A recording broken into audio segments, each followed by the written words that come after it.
Почнавте ли со преговори за составување на парламентарно мнозинство? Кажавме во текот на вчерашниот ден, Социјалдемократскиот сојуз на Македонија работи на брзо и ефикасно решение за обезбедување на составување на новата влада, граѓаните да не се грижат, промените за кои што гласа на 11 декември бргу ќе следат.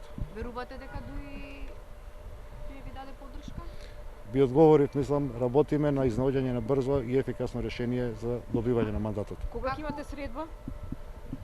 Работиме на се повторуваме цело време, значи работиме на тоа во моментот кога ќе можеме да ги споделиме информациите, ќе бидат споделени со јавноста, јавно и транспарентно ги влечеме процесите во текот на изминативе 2 години, се што е зрело за споделување како информација со јавноста ќе биде споделено на време.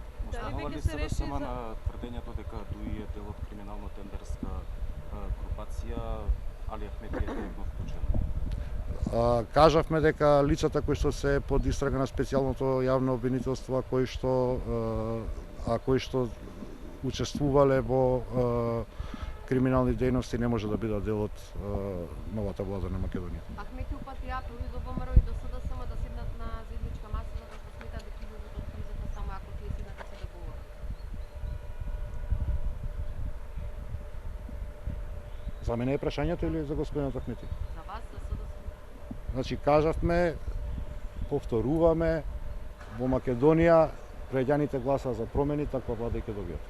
Дали веќе е решено за некој рок, бидејќи не се спомнува рок за постап на некој договор?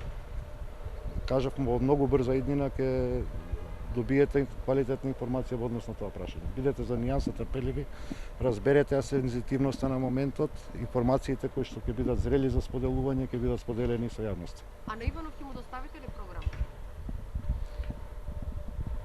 Социјалдемократскиот сојуз е веројатно единствената политичка структура која што се залага за доследно спроведување на законите во рамки на институции кои што не се партизирани. Ѓорги Иванов одбра, кажавме и во текот на вчерашниот ден, да биде покровител на криминалот на Никола Груевски.